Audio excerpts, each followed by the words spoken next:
Seven on Sundays podcast is intended for mature audiences. Episodes discuss sensitive and fraught topics that many teens and 20-somethings face, but may be triggering. The content may not be suitable for all audience members. Please take caution when listening. Life is just a blip, so go enjoy yourself. They love to say that our children in spirit are our biggest cheerleaders. They want us to be happy in our physical life and not sit in their mourning of them. One of the biggest things I missed were his hugs and his jokes, because he was so funny.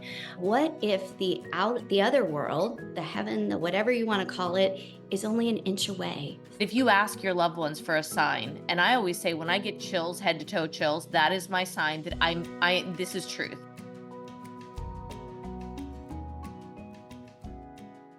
Hello and welcome to 7 on Sundays. I am your host, Stephanie Boye, a sex educator, and I'm joined by my co-host, Dr. Chez Leeby, who is a licensed marriage and family therapist. Today, we are talking to two moms, Laura and Beverly, who have lost their children. One of the worst things that any parent could ever imagine happening. And while we know that this is an episode that is a show that is typically listened to by young people and maybe their parents, those that are in college or high school, we felt this was a very important message because these moms have found a way to work through their loss while they still grieve deeply. They have found beauty, I would say, in some ways, through their struggle and a connection with their loved ones. And I think it's important because in my experience and Dr. Chez's experience, many kids go off to college or are in high school and trying to get through the day-to-day stuff in high school, and they've lost someone important in their life. Maybe they lost a cousin or a grandparent or a parent or a sibling. And I think that the light and the beauty that these moms bring to the story of their loss will be powerful for anyone who listens. Welcome, ladies. We're so happy to have you here with us. You guys have chosen to be on camera and love seeing your beautiful faces. Today, we're talking about the subject of loss. This is a very big topic, and loss as parents, loss as mothers. Both Beverly and Laura have lost children. They can share their ages, but have lost children at unexpected times and unexpected circumstances. And what Stephanie and I are so impressed with is the way you guys are navigating this tough. I think one of the toughest things ever. The way you guys are navigating this is so admirable and so worthy of this time together. And your organization that I can't wait to share with the world of our listeners, Helping Parents Heal, to understand how do parents heal from this, and do you heal from this, and what does that mean? So thank you for joining us. Laura, if you want to start and share whatever you care to share about your story. I have two daughters in spirit. My older daughter, Edie, was born in 98, and when she was 13 months old, she was diagnosed with a rare genetic disorder. And we were told that she had anywhere between 5 to 10 years to live.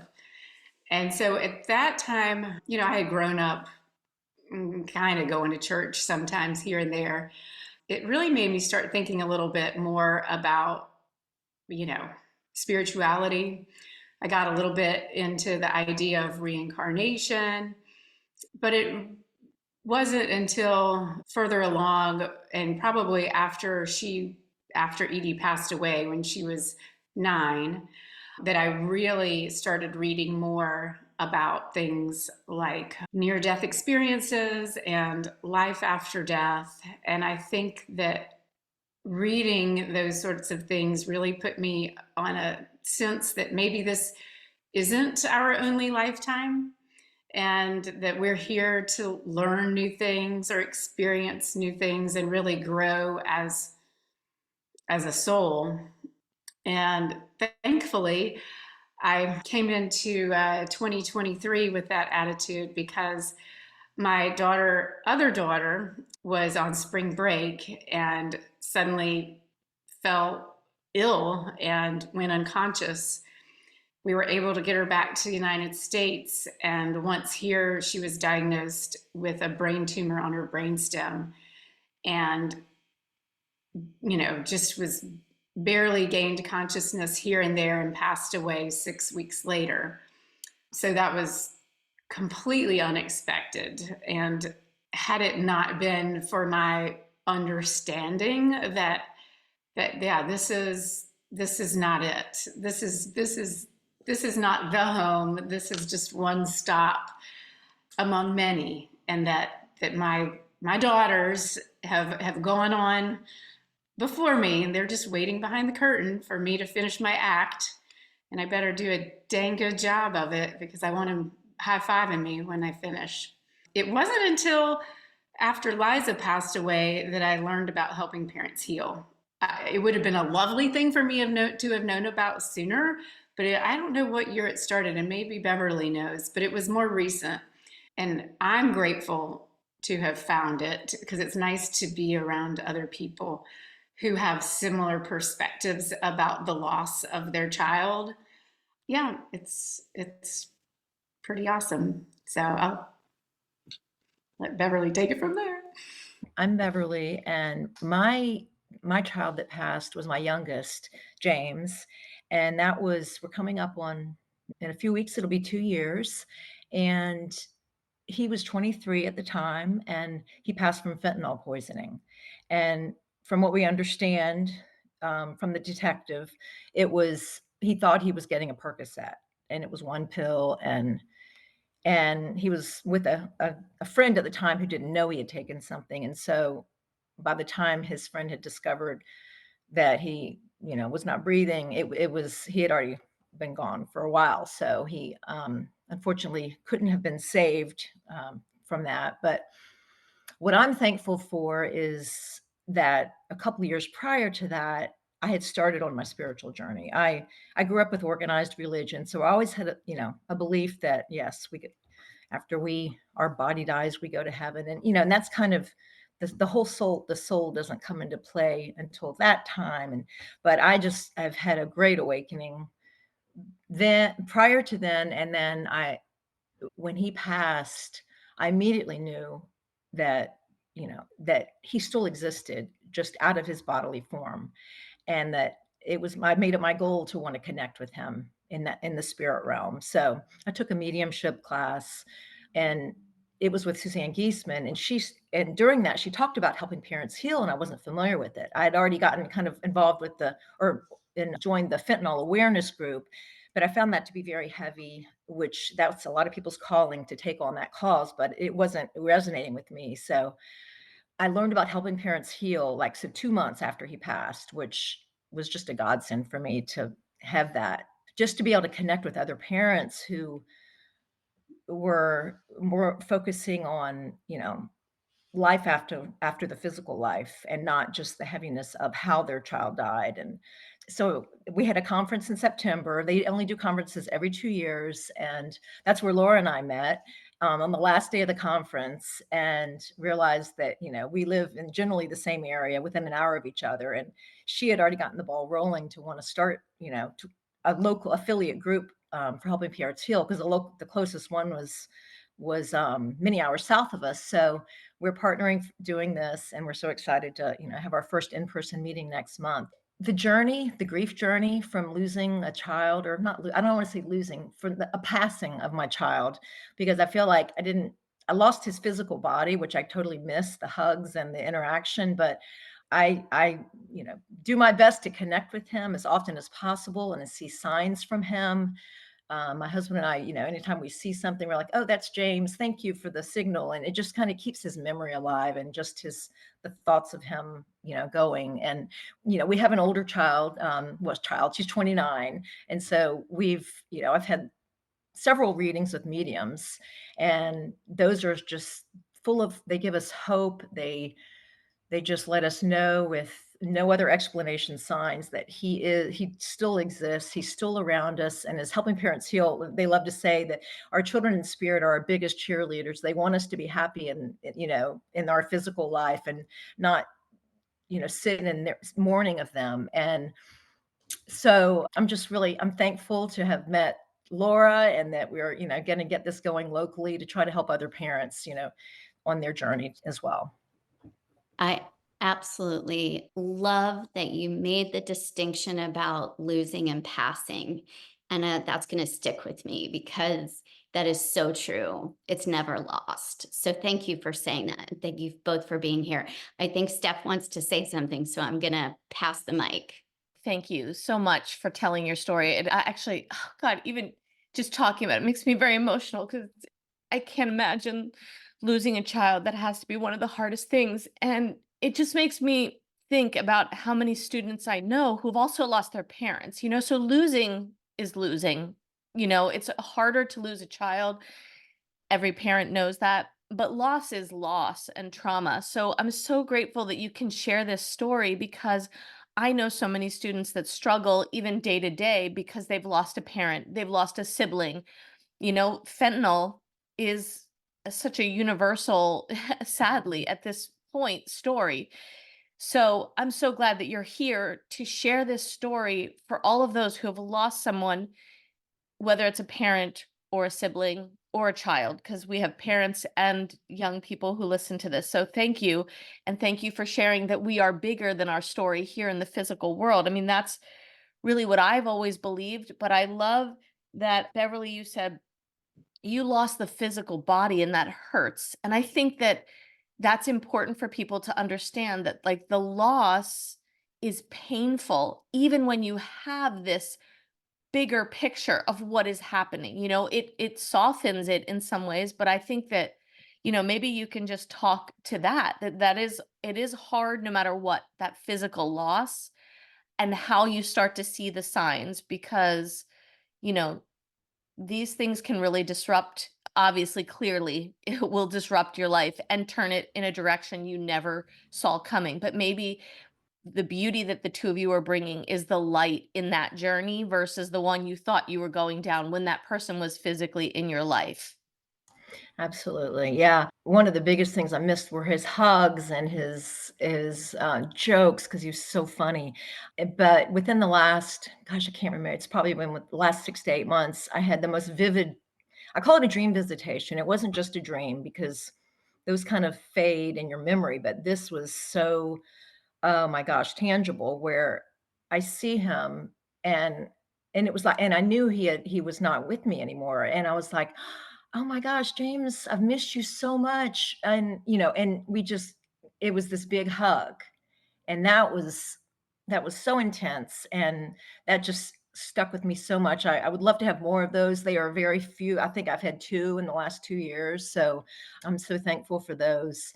So yeah, of course we miss, anytime, the memories of things we did together, they rise up and it it would be easy to get, I don't want to say stuck, but caught up in like missing that, like, it's not fair. It's why is he not here? I'm not going to get to see him, you know, get married and have children or whatever, continue his life. But I make it a choice to stay thankful in the memories I do have of him, and then in, these medium readings where it's like the connection and the things he brings through are funny. They don't lose their personality. When they leave their body in spirit, they still have they were funny or whatever. They still have that, and that comes through in readings. And the signs we see, things like manipulating electronics, or and my husband and I are like, that has to be James. Like that was just so like random. Or a song will come on the radio. I'll be thinking of him and a song will come on that will remind me of him, or certain birds, or I don't know, just different things in nature. I mean, missing the physical, that's never going to end. So I just have to stay, kind of just focused on, what I can get in the spiritual realm. I love that. I've worked with, I mean, I've experienced firsthand losing two brothers, one to fentanyl. So that this fentanyl thing is scary, especially as you said that he thought he was going to get one Percocet. Like, who does, like, how's that keep happening? I'd love to know what the officer told you about that, because is there a way to recognize it? I'm not a fentanyl expert, but that's a question. And then also, I'm so glad that you said that the sentient body, when we tune into more of the sentient body, which is, hearing and seeing without all the nonsense that's here. And you have to get to a place in your heart to get there, because that's a conscious effort to be aware and ready for those kind of dreams, or ready for those kind of signs and things. And for some people that might take a long, long, long time. I do believe in the synchronicities of how you found this beautiful group, and how that happened is just a miracle and beautiful. So those things paved the way along the way. But sometimes it does take a really, really long time. And sometimes we stay here with the missing, and instead of opening up to the sentient things that are out there, the ways to stay connected. So you guys are so far along this path that is so beautiful to give hope to people. And at the same time, you've been there in the dark too. So you see all of that, I know. But anyway, so there's a question about fentanyl, but any comments that either of you want to make about that part, going from the darkness to kind of experiencing those shifts? And I've had that in my own life, and it comes and goes. I don't think I'll ever not cry for my brothers. Like, I just think about them and I cry, because there is this notion of, still, after this many years, still, are they okay? And, even though I get signs, that's still there sometimes, or still the guilt. The guilt stays with me. Like, could I, should have, whatever, should I have done more? So anything you guys want to say about those things? I can speak to that. As far as the missing, I mean, I would talk to Liza, my younger one, who passed away last year. I mean, we talked every single solitary day on the phone. And so it was very, very hard to adjust to not talking every day, like take the dog. I would always take the dog out for a walk, and that's usually when we would talk. I mean, we were super, super tight. And so I think, a lot of people do this, after I could sit in my own head without completely falling apart, which took a solid 6 months or more. I mean, like, I didn't want to be left alone with my thoughts, really, because it would just go to it was just that the pain was that bad, right? But once I was able to finally do that and start meditating, like, I'd always thought, oh yeah, I need to meditate. And I had tried it at one time pretty regularly. And during that time, interestingly, Liza and I were living in Mexico together for a semester. And when I had the time then. And so I would meditate every day. And one day I was meditating, and I told Liza, I was like, I swear I felt like Edie came to me. Like, I felt like she was with me, like inside of me. And so I'm so grateful that I told Liza that, So anyway, after 6, 7, 8 months, whatever it was, I finally was able to be like, okay, I'm going to do this meditation thing, and I'm going to get serious about it. And I do find, and I'm curious if Beverly feels the same, I do find that it helps. I haven't had like a moment where, aside from right after she passed away, I haven't had a moment where I felt like I've heard her, or I've seen visions like mediums do, or anything like that. But I feel like I'm able to handle it. Like, the grief is not nearly what it was, and I mean, it's not like you just flip a switch and it's all gone, but I mean, doing the meditation on a regular basis has been very, very, very helpful. And I do want to speak to this one story, because I think it's amazing, talking about our signs and whatnot. After Liza passed away, I think it had been about 5 days, and I knew that I had people coming over, and I, of course, hadn't been able to sleep. And I thought, okay, I'm just going to take these next 30 minutes and just try to just close my eyes and take a nap, but I'm a terrible napper.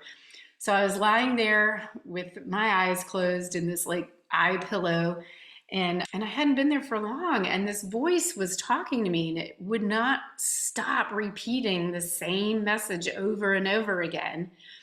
And that message was, life is just a blip. Life is just a blip. Finally, when I at least felt like I said it aloud, it stopped. So after I got through life is just a blip, it said, so go enjoy yourself. Repeat, repeat. Finally, I said, okay, so I'll go enjoy yourself. Got it. And then it said, we'll be waiting for you. And I was just like, oh my God, wait a minute, what just happened here? Like, it was the craziest thing. And so it's easy to talk yourself out of like, did I hear that? Did I see that? That really happened? You know, all those signs and stuff. But I know in that moment, I was like, that really happened. Those are the kind of things that people say happen when you're meditating. And so I keep waiting to have more of those holy crap moments. And maybe they'll come. And Bev referenced Suzanne Giesemann, who is an incredible medium. And she got into it because she had lost her stepdaughter. And she said that she didn't make connection with her stepdaughter. Now, she did connect at some point with others, but she didn't connect with her stepdaughter until 3 years after she had been meditating. And I'm like, you know what? I talked to my daughter every day. I made room for that call every day. And so I'm going to make room. Still, watch me cry. Oh, well, Bev, I don't know if you wanted to add to that, but I just wanted to say, I think what you're saying, and I think it's so important, because I had a crazy dream when my father died, like that, where it wasn't a dream. It was a dream, but it wasn't. It was real, like it was real. And I could tell you the details, but it's not important at this point. We heard both of your stories. And what I want to say is, what I had the realization of was that we are still growing on this journey, all of us who have lost. And if we kept hearing from the loved ones, there's a part of like the pain and the suffering of losing someone that is part of our journey as well. Learning how to, maybe even understand that they're in a spiritual realm. And if they were constantly there, maybe it would lose its, it would, one, make us not appreciate those moments as much. I don't know if that's really what I'm trying to say, as much as this is for our growth. We may be not growing when we constantly get what we want, but then the fact that we've lost, the fact that we have these little intangible moments, or the tangible moments, but they're fleeting, helps us to grow in the in-between times. So I think that that's really important. And I think also, Laura, what you said about that, you kept saying to yourself, I need to meditate. I feel like that's like your soul speaking to you, telling you this is where you need to go. And I think, I'm trying to bring it back to all of the people who may be listening. I think we all have that little small voice inside of us that tells us something that is our soul, our true, soul, bigger than this human experience that we're having, telling us what we need. And so we need to listen to that. And I'm so grateful that the meditation did work for you, Laura, in the past. And I know personally, I've had those experiences. I also did an invited angels into my home around Christmas, which is really powerful. And it was just like overwhelmingly, I don't even know how to explain it. My home felt very peaceful and calm for like a week. You invite them in for a couple of days, but you do these meditations, and it's all part of that whole realizing that there is another world beyond this world that is so much bigger and, part of our true selves. So that's just what came to me when you were saying that. It's funny to think about, because as you were saying that, Steph, I thought of this. I have never heard anyone say, I meditated and I'm not happy that I did that, or that was the wrong thing, or it didn't work. If it's something, people might say that initially, like, I don't know if it really did anything. But really, when there's a person that is committed to a meditation practice, I've never heard anybody say, oh, shoot, I wish I didn't do that. That was a waste of time. Like, that's just not a reality. So you're bringing that up because I think what happens with any mental health issue, I say this and I think it's fascinating. It is going to be in our book. You know, the international symbol for crazy that we do, I'm showing people, I'm winding my ear like, you're crazy, like you're crazy. I actually love that. I don't know who invented that, but I think it's absolutely the truth. The crazed part of ourselves is up here, and it is something that is on repeat, like this and this and this, like a record going round and round and round, that we hear, think, ruminate on, whatever. So, what meditating does, and grief is the same, grief becomes rumination and becomes consuming because we are at the depth, at the core of missing someone in a way when, you know, that reality hits. So, to get out of the loop of the crazy, and I'm saying that in all the best ways, like it's a wake up call. I don't see crazy as bad. I see it as awareness when we look at it this way, that, okay, I'm driving myself crazy by doing that. So how do I get out of my head, get into the body, physically move, get into the heart with meditation, get into, you know, any other mechanism other than up here. And I believe that that's where we connect. And I love that dreams do that. You know, it can be through our dreams, it can be through meditation, it can be through connection and conscious invitation, like Steph is saying, the angels and all those ways. And when we do that, we notice all these things shift. And the more that we can normalize that, because that's considered woo woo, out there, crazy, you're a whack, you know, whatever. And the more that we can normalize, no, this is the way that we connect to what's really important at the whole heart level, the soul level. That's where I think our mental health issues will decrease. And we're getting there. Like, I have total hope.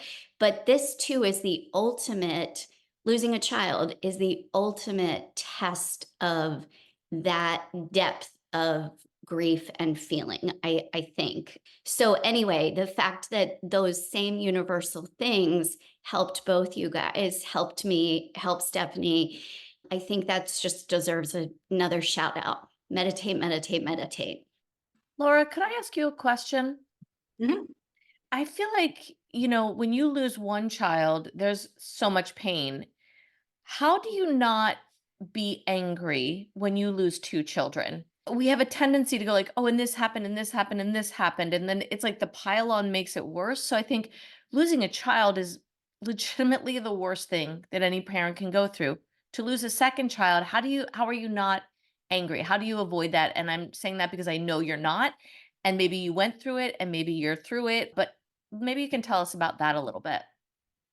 Yeah, certainly you go through the why me, why her, or why him.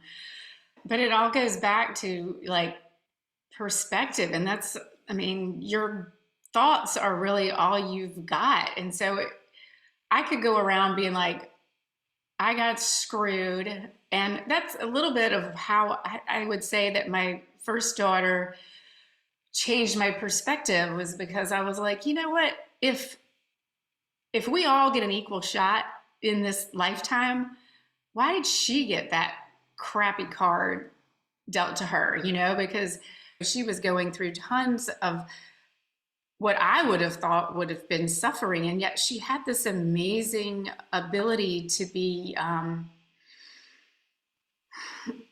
don't know, a light through it, right?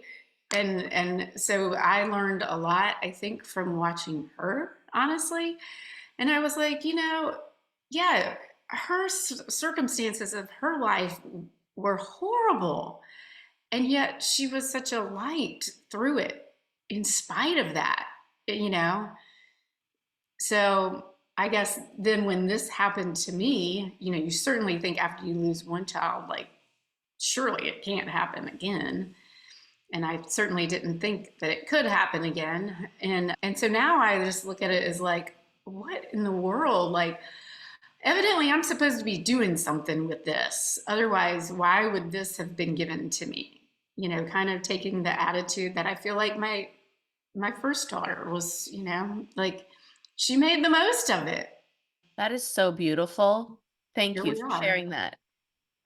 Yeah, what she was a beautiful example of it. And I think sometimes children don't realize, like we parents realize, all there is to lose. But there really, when you think about it, it really isn't anything to lose because none of the things that are here are really important anyway.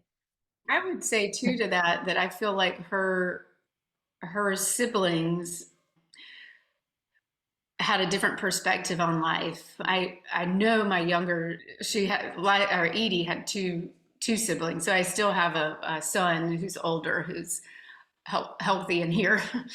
But Liza had a way that she went about life, and she was absolutely fearless. And I feel like maybe she got that from her sister. I don't know. Or just some of us are born with it. I wasn't born with it, but I feel like because Liza, now that Liza passed away, I'm like, I've been through the worst thing that I could possibly go through. I mean, and whatever, like whatever. I don't care what happens. I'm just going to stick my neck out and do the best that I can. You know, what a great way to be able to go through life. And I guess I have the unfortunate credit to give to my daughters. Thank you. That's beautiful. Yeah. So beautiful. Bev, did you want to say something? Well, I can just throw in some other thoughts because I've grown so much in the last few years of this journey, and I really read a lot and listen to a lot and just open myself up to other ideas or other, things that I didn't necessarily grow up believing or knowing. And the idea of soul planning was really eye-opening for me. Like if that was something that was real and true, that wow, gosh, my son and I maybe plan this. And I've had a few, in addition to medium readings, I've had some intuitive readings and different things, and it's come up more than once that he and I have had many lifetimes together, and that he accomplished or got through things he needed for his soul growth here, and that now uh, I'm left now to continue on with my journey and my growth. And so that's an interesting idea, something for me that I'd never really thought about before. So it kind of puts a different perspective on it, that there's a reason. And obviously free will always comes into play, but if if he didn't pass the way he did then it would have been another way within the general time frame. So that was just another part of the journey. And something else I was going to throw in that reminded me earlier, when he passed, it was like it broke my heart open in so many different ways. And I remember at his service, I was so thankful that he had so many friends that showed up, because we didn't know most of them because he kind of kept his life separate from us. And but the stories they would share about how he helped them and what a great friend he was. I mean, literally it brought me to tears just hearing these stories, that I had another side of him I had no idea of of, of his goings on with his friends, and how much they loved him and respected him, and how much he meant to them. So you'll learn a lot about your kids when they're not around, and their friends are sharing things that you didn't know before. So that was heartwarming for me to hear that. That is so beautiful. I remember that for my brother too, my youngest brother, no, well, next to youngest brother, that, yeah, at his funeral, we heard all kinds of things that we didn't know, which was really amazing and beautiful. I love the words that you're both using. Like you're saying things about like awakening and thankful and things like that in the midst of this really, tragic hardship. And I think again that goes back to kind of the choices of and the awakening of mindset shifting and seeing this with the eyes of gratitude versus grief. And they're both there. They can be both, but it's like and maybe it's not always conscious choosing, but it's just this shift in perspective from you ladies, which is really, I think, helpful for anyone in the world that has lost someone, because we do stay stuck in the one mindset, and knowing and paying attention to those words like it's just a blip, enjoy yourself, that's applicable across the board. And we don't see this life as a blip. A lot of times we see it as I've got to do, be, whatever, all the have tos and the shoulds and the expectations, instead of just, no, it's a blip. It's a blip. What really helped me as a sibling and going through loss, well, two things I want to share, because I think you kind of were getting to this, both of you. The depth of grief in these situations, the soul-wrenching stuff, is probably the most alive I've ever felt. Like I felt when my second brother died, I felt like I grieved for him, my other brother, and everything else all at once, because we couldn't have a funeral. It was during COVID, couldn't have a funeral, couldn't plan anything. So all I could do was sit alone with my grief. That was like sitting Shiva in the Jewish religion, which I love. It was like an allowing of grief, because otherwise I would have gone into, all right, I'm going to plan the funeral. All right, I'm going to plan the songs, the mass, the whatever. And we couldn't do that. So instead, I literally was in bed for 3 days, and I just said, I'll eat when I need to. I just need to cry. I just need to do this. I didn't know it was going to be 3 days, but it was. And I got a beautiful sign at the end of the 3 days. But the depth of really feeling, and we're such an unfeeling society that we don't allow ourselves to howl and yell and be mad, like you said, Steph, and to be questioning and to be deeply, deeply grieving. And when you allow yourself to do that in any situation, I'm telling you, the transformations are huge. Like I felt like a whole new awakening, as you're saying, like a whole new person. So I just kind of wanted to share that. And then I'll share something else, but I want to give you guys a chance to chime in. No, I think what you said is perfect. Yeah. I will cry at the drop of a hat, and I don't care. I mean, it's so weird. It's just like, I'm like, well, whatever. I got tears coming down my face. What's the big deal? And I think a lot of other people have a problem with it. The people around me may have a problem with it, but I don't have a problem with it. And I think I would, when my first daughter was, ill, and I watched her, because she developed to a certain point, and then she started losing her skills, and so it was like watching this slow, drawn out decline. And so I would call it dancing with my emotions, because I had to get really low. I had to cry in order to like get out of it. Right. Absolutely. Absolutely. Yeah. And you don't want to run from that. Yeah. Don't want to run from that. And that's so what we do. I mean, literally, it was because I didn't have a funeral to plan. So I think it's a conscious pause that we should all take in any of these depth of emotion times, which we've all got them to varying degrees, and really start allowing ourselves to feel. Oh, I know what I was going to say, Laura. I cry at the drop of a hat too. I can get in touch with emotion really quickly. I used to apologize for that years and years ago. I no longer do that. It's who I am. I'm in touch with my emotion, and I'm okay to be shaky and cryy and whatever it is, because that's me allowing that emotion in the moment. I don't want to save it for later. I don't want to like I want to allow that. And I think as women, we do that a lot. As mothers, we do that a lot, where we're like, oh shoot, I'm sorry. I'm crying. I'm sorry. Or we try to brush it off.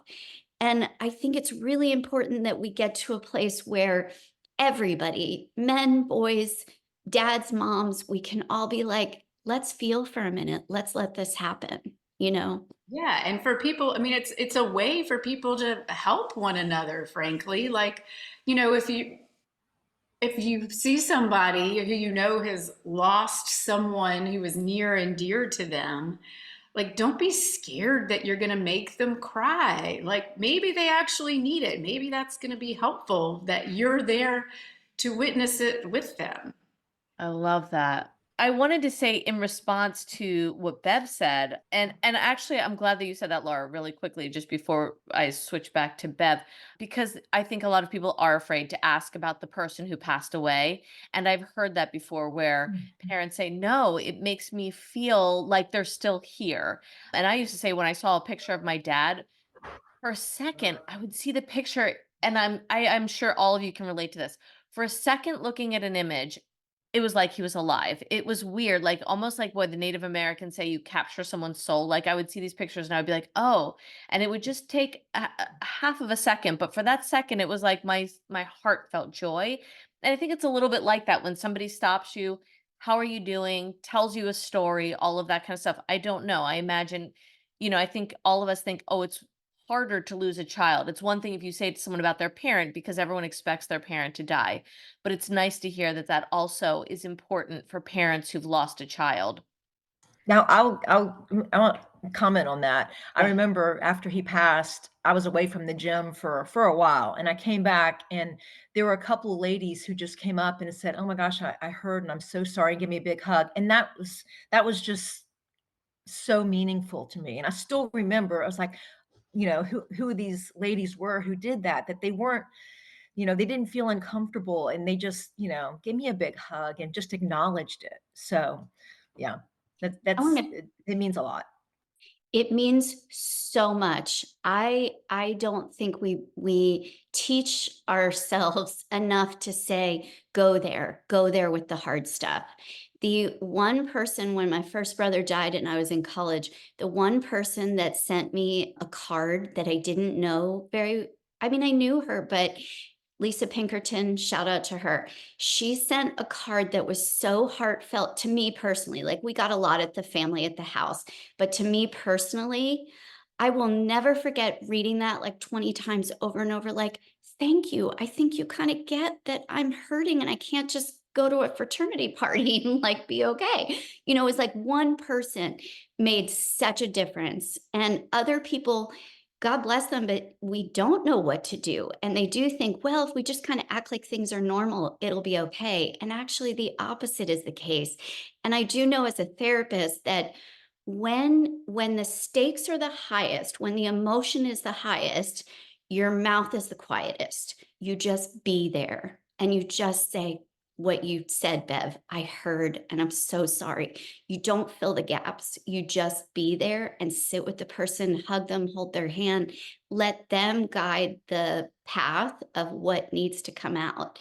But instead, we kind of want to fill the space with, oh, have you read this book? Or, oh, do you know about this? Or, whatever, because we're uncomfortable. So it always starts with kind of checking ourselves and being willing to just be and just let it lie there. Do you guys So agree? true. Oh yes, so true. Bev, you had said that about like your son and you had made an agreement, and I love the soul agreements. And, I think it's an important thing because just like realizing that like our spirits go on, and I think that that is what has been really helpful to the two of you from your own words of just realizing that they are there in spirit behind the veil, but they're able to be part of our lives is also this understanding of these spirit choices or agreements. And I just, for those that are listening that maybe aren't where y'all are, I want to just tell you two really quick stories.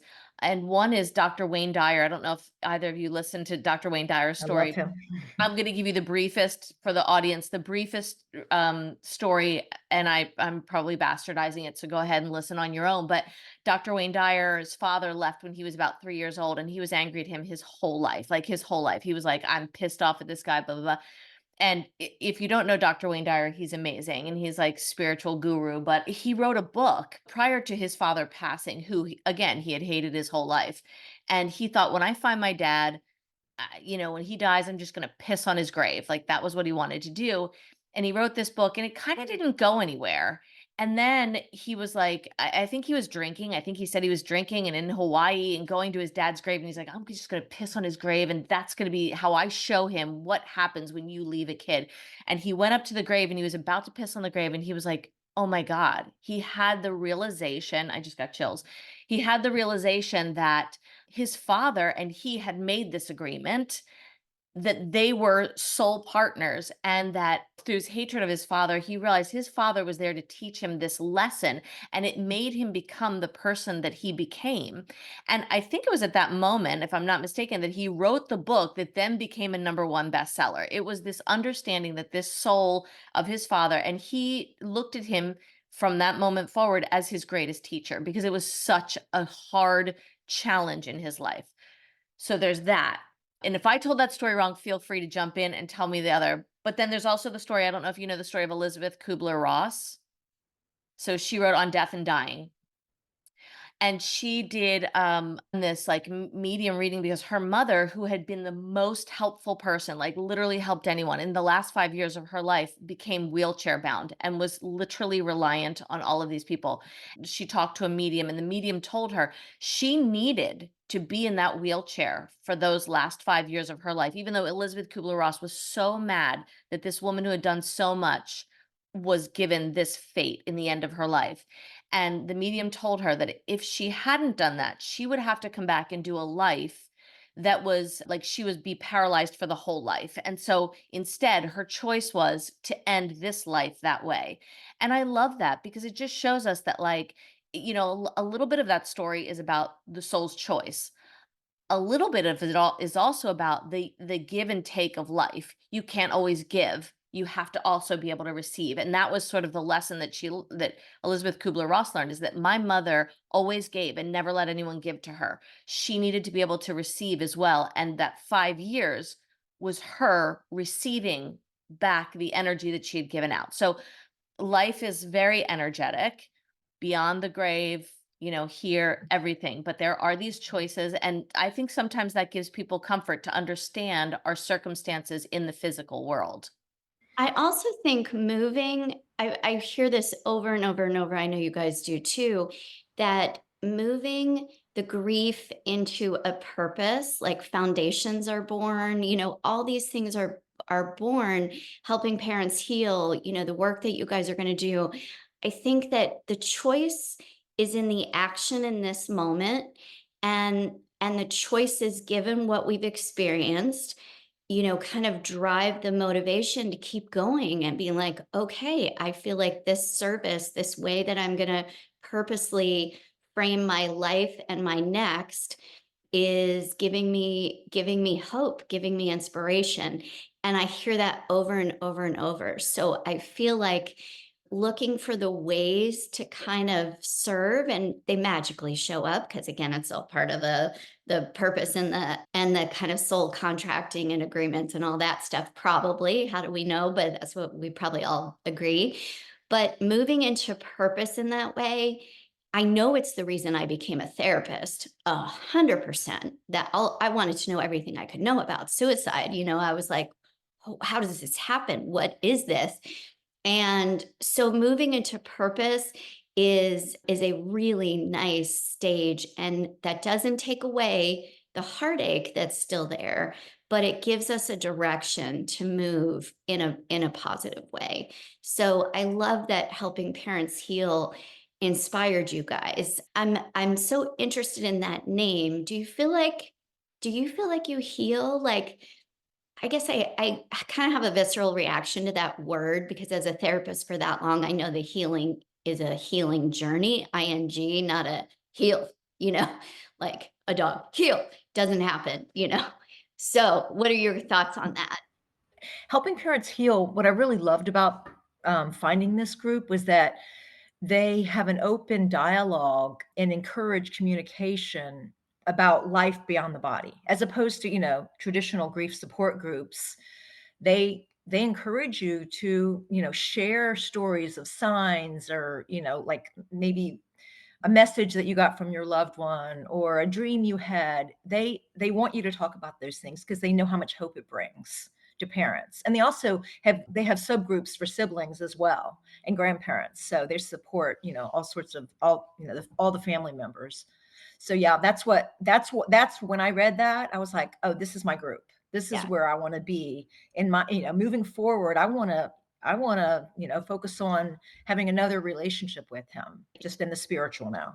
that is healing. I think it's just the ing, but too late for them to put it on there. And they have a great name. So I don't want to say anything about that, but that is so healing. So you're absolutely right. I want to say out loud too, for anybody in our listening audience, what I love about what you did, Bev, is you knew pretty soon, and we've heard this, of course, from other people, pretty soon, that like the focused fentanyl moms group or parent group was not for you. And that doesn't mean that there is anything wrong with that.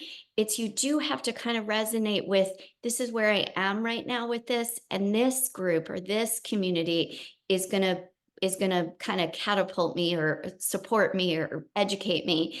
And that I want to say too, if you have a therapist that isn't working, if you have a group that's not working, there are so many others, pie in the sky, like there's tons. So you just keep kind of going with the right thing. When the student is ready, the teacher shows up. I so believe in that old adage. So when you're ready and when you're open to something different, it'll start showing up, whatever the right thing is. And then you just try. And you both had the bravery to try that. I wish I had a sibling group like that back in the day. I would have loved that. I want to say before we end, because I just love this and I feel like this is so helpful and has helped me. I know I've shared this with you, Bev. I heard a long time ago, and it has helped me so much, that this image or the metaphor of our loved ones not being lost, but being passed, if just like our babies are in our womb, we've all had babies, our babies are in our womb, and there's an inch between the womb and this world, right? 1 inch away. They can hear us. We can't see them. We can feel them. We can sense them, but there's just 1 inch.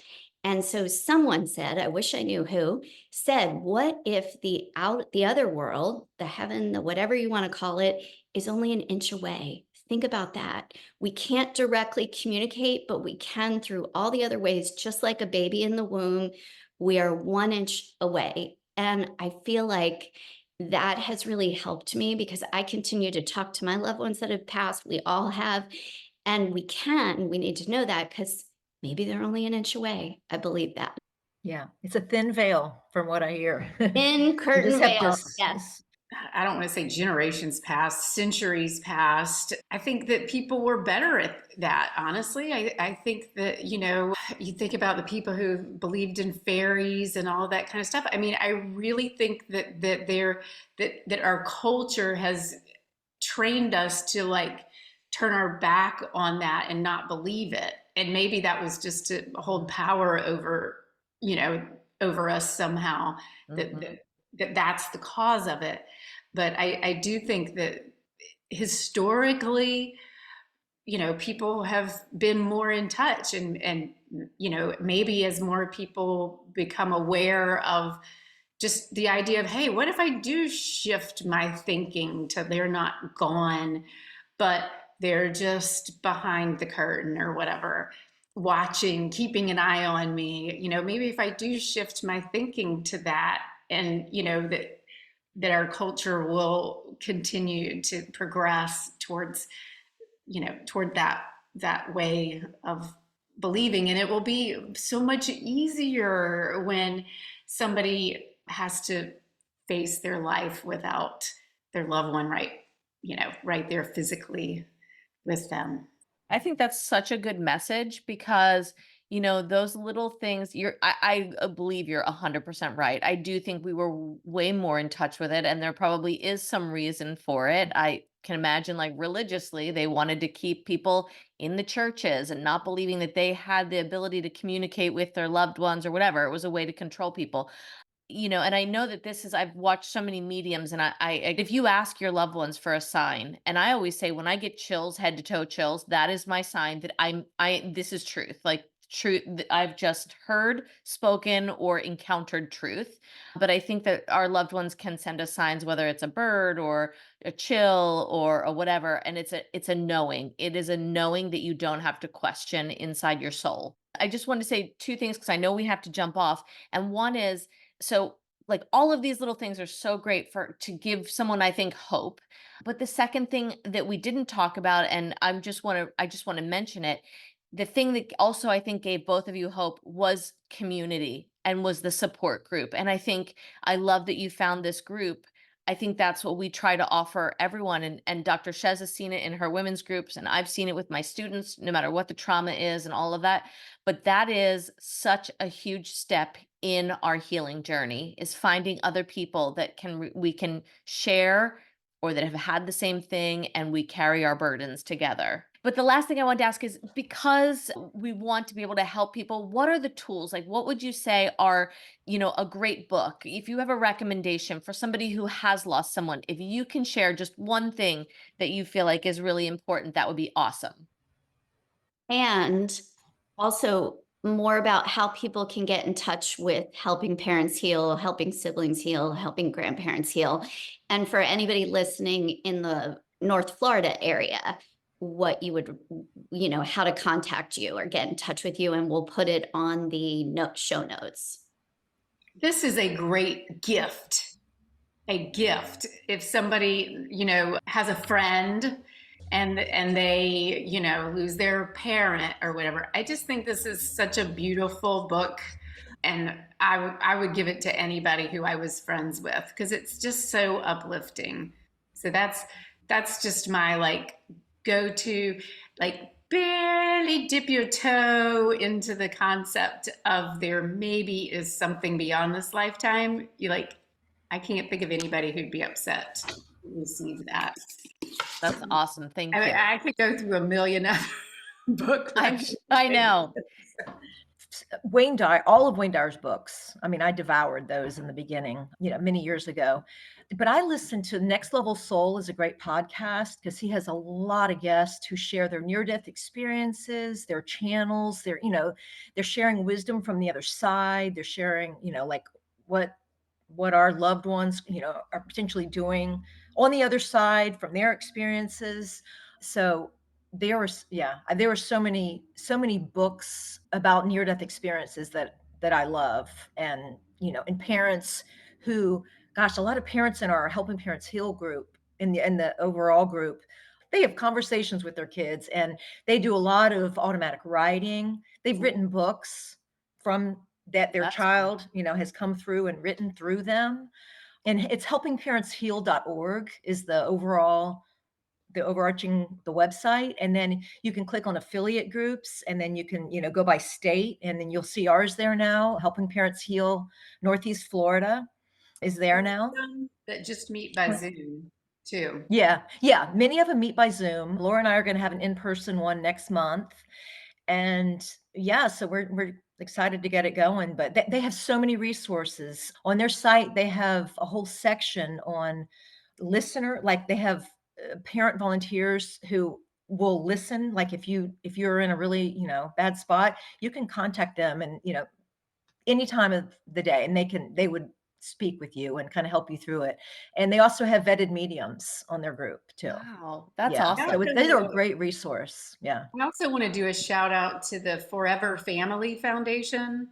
That one is not just for, people who have lost children. That's for, you can lost a child or a spouse or a parent, but it's very similar mindset. And it's the Forever Family Foundation. I'm going to say one other book, because I give it to everyone, and I told you ladies about it, Walking in the Garden of Souls. I grew up Catholic. So for me, George Anderson, who is a medium, he, there's a lot of Catholic references. And I feel like sometimes when things are intangible or hard to listen to, the more commonalities you have with the person, sometimes it makes it a little bit more listenable or believable maybe. So I read Laura Lynn Jackson. I think I've read almost every single book about mediums, and I love that book. I would also highly recommend this one. So, and I listened to that podcast. It was wonderful. It was really wonderful. It is. It's so good. I mean, and you might listen to one episode and be like, ugh, I don't like this. Because some of them are super far out or super heady or whatever it may be. But I mean, if you just kind of go through, you'll find something that you are like, wait a minute, this really resonates with me. I want to know more about it.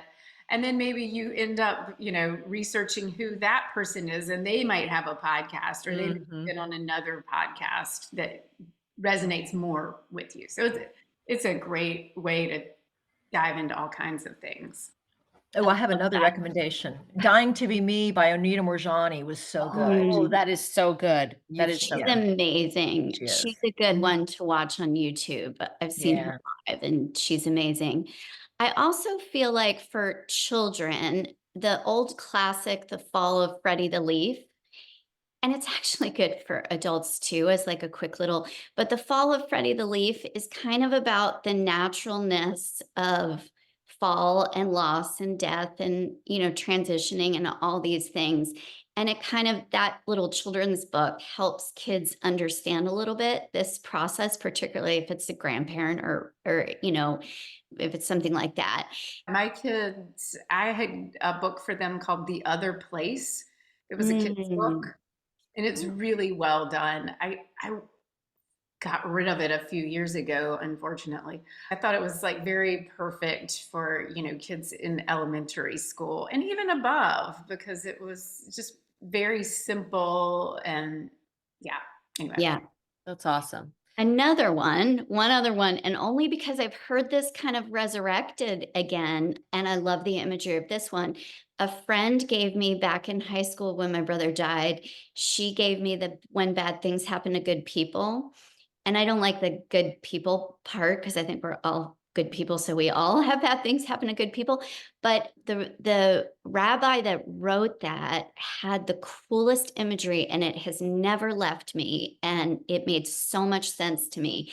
He said, if life is like an Oriental rug, where from the top down, we see the pattern and we see how it all fits together. But the underside, some strands are short and knotty, some are long, some are, woven in, some are gold, they're all different. And we don't see the pattern until you have that up high divine view of how it all fits together.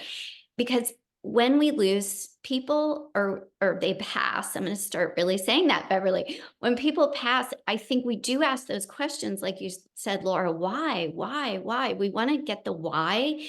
And I could never come up with a good why. And I stopped asking the question when I learned about, okay, let me think of this as a rug. And let me think, I don't need to know the why right now because I'm not up there looking at it. But yeah, I see the knotty strands. Some are short, some are long, and I don't know why mine's longer and not as knotty, and so the sibling guilt and stuff gets into it. But anyway, that book too, I heard from somebody recently who went through a very rough situation, and she was given that book and said it really helped. And I was like, oh, I forgot about that. So that's another one too. Yeah. Can I ask a quick question?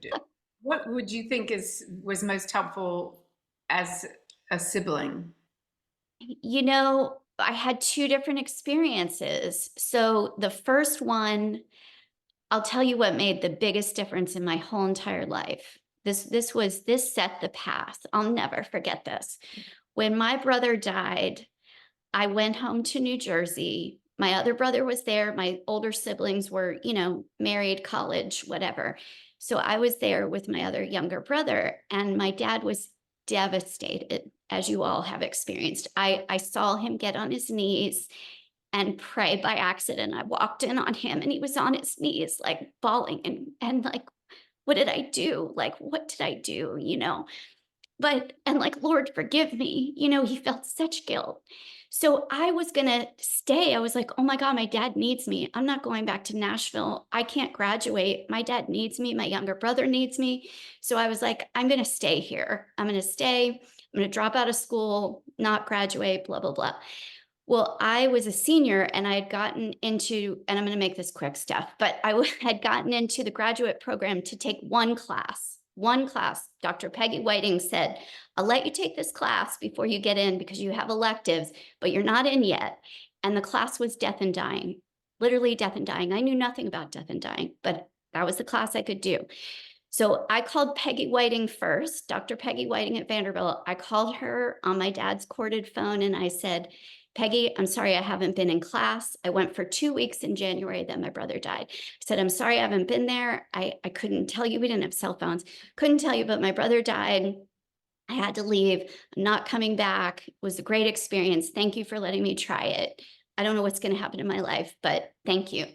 And she paused for a really long time.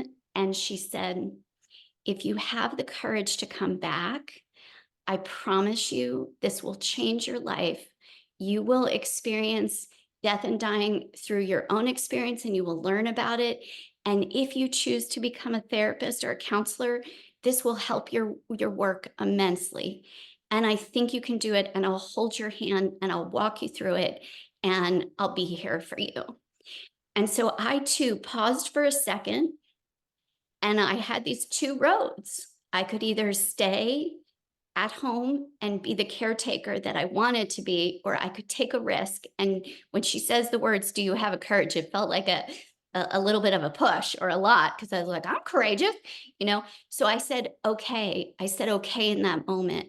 So that was somebody believing in me and somebody being really honest to say, I'll walk with you. That's Ram Dass, we're all walking each other home. I felt like she was helping me walk to my heart home, what I really wanted to do, and having one ally to say, I get it. It's going to be awful, but I'll help you. That was the biggest thing. And it usually is a teacher. Like teachers, oh my God, they're amazing. But it was a teacher, and I have never forgotten that. The second time, it was the allowing to feel. I had years of unexpressed grief that I let out with my second brother. So the invitation to openly express emotion, I needed to do that. And I thank COVID for that, really, and my family for just letting me go and just not rescuing me, like not rescue and not bring in food or try to get me to stop, but let me do what I needed to do. So those two things. Thank you for asking. It's really sweet that you asked. I want to ask the same of you. I actually think that's, I mean, I don't know whether it's that quick that either of you could answer, but I do think that's a good end. What was the first thing that helped you to like process through? I mean, obviously it was the moments that you had, we kind of talked about, but was there one thing that stands out in your minds that was the first step that you felt like was healing?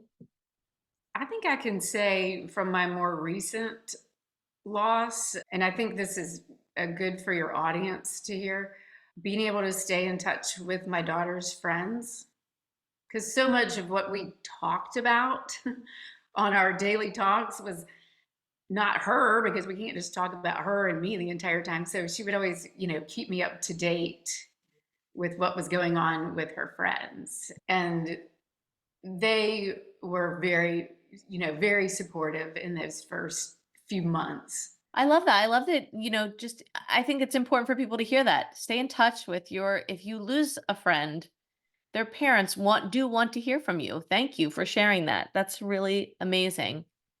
Bev? Yeah, I'll echo that for sure. Meeting the friends at his service, and then they planned, for later that evening, they wanted to do a lantern launch, and and we gathered and hearing their stories they shared. And then, initially some of them, like on the first anniversary of his passing, some of his friends, took us out on a boat and just, spent time with us. So that was really special and so amazing, because I felt like being around his friends, just I don't know, I felt closer to him being around his friends, and then hearing stories of him that I never would have known otherwise. So I really appreciate them sharing things about him with us.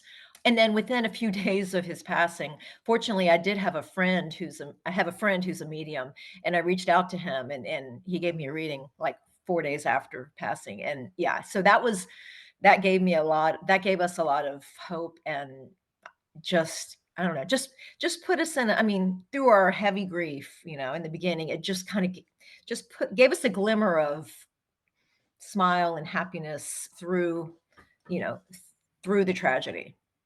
I'll So, second that on the medium. yeah. If you have the opportunity to speak to somebody who is known to be a good medium. I mean, just even the slightest message is just like, holy smokes, they're not gone.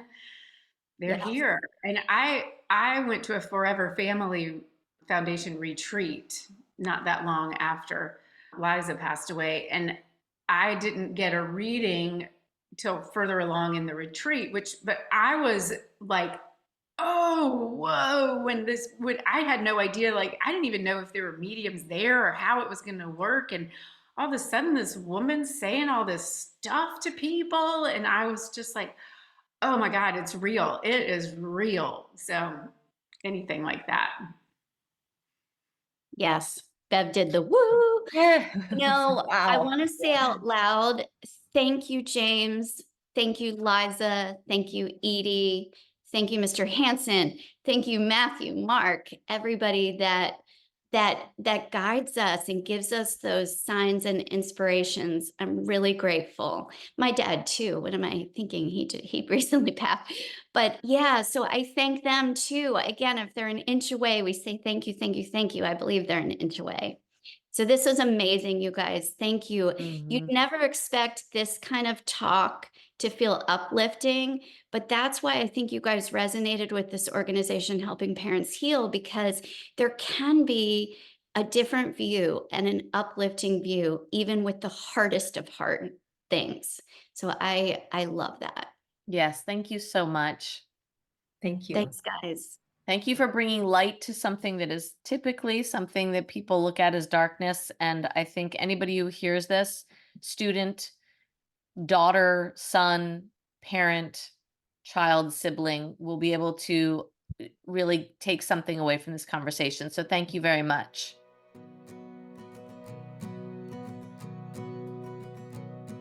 What an amazing interview. These two ladies have gone through the worst thing possible, and yet their attitude and mindset is so positive. It's shocking that they've come to this place, and shocking in all the best ways. I think we can all learn a lot from this. I'm really struck by the words, life is just a blip, because I've been kind of processing that since this interview. And I think that's good for us to keep in mind. No matter what hardship you're going through, it's a blip. No matter what it is, it's significant. It's as big as death, but it is also life as a blip. So why not enjoy it? So I think we'll leave just with that. Those were really, really wise and helpful words. Thank you so much, ladies. Thank you for joining us for this episode of 7 on Sundays.